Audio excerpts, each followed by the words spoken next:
Defensive encounters are dynamic, they're fluid, they can change rapidly, and sometimes if we only habituate drawing to here, that may not be the best answer.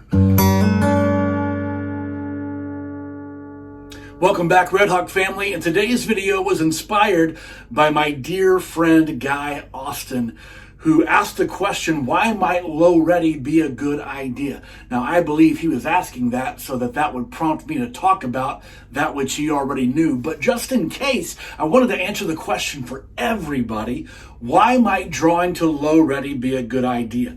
For today's video, or to follow along with today's drill, you're gonna need a barrel block.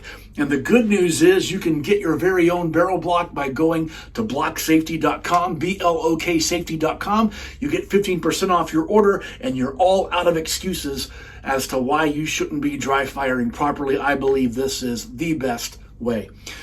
Here's what I need you to do. In order to participate in today's video and follow it along, I need you to watch this on your television, to throw it from your phone to your TV or on a laptop, maybe in a tablet. Just watch it on a larger screen than your cell phone and hit full screen and blow it up as big as you can.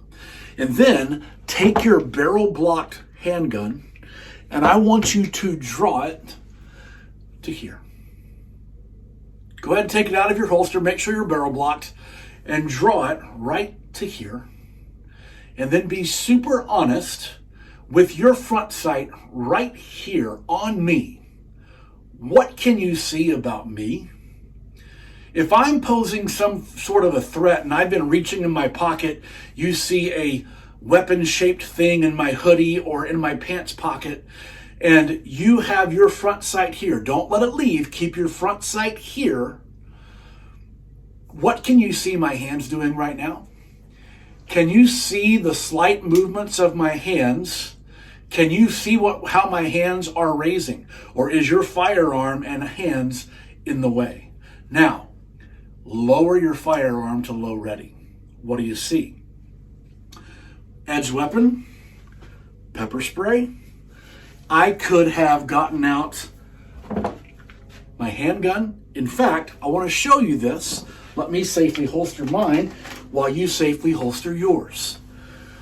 Okay, now that you're holstered, draw your firearm and bring it back up to here. Let your front sight or your red dot be right here.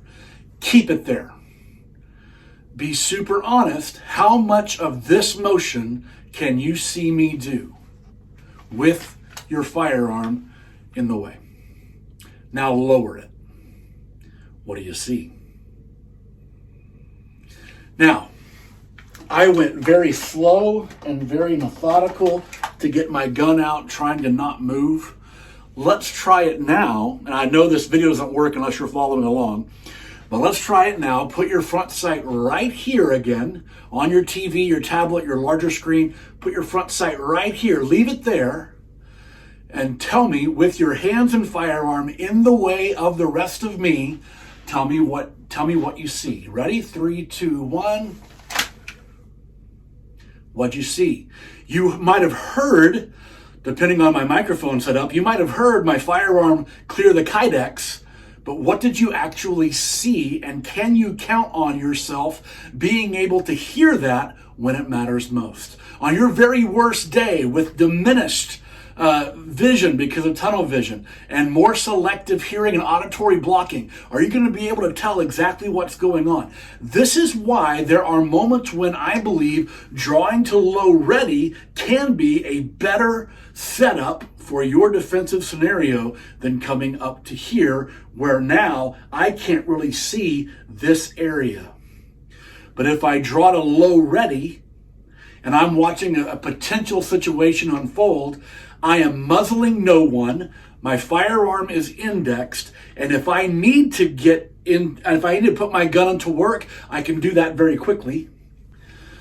But if the situation changes and I don't need it, I can safely reholster. I can do all sorts of things from this position. Now, hear me very clearly. I am not saying that you should practice only drawing a low ready. I am not saying that this is the solution. I'm saying it can be a solution. And if you go back to a couple of videos ago, I believe it was Dry Fire Journal Day 131, we talked about drawing differently. If that's not the right number, that is the right title, Drawing Different. I just throw out the idea of being able to get my gun out to here so that I can watch and know what's happening in front of me.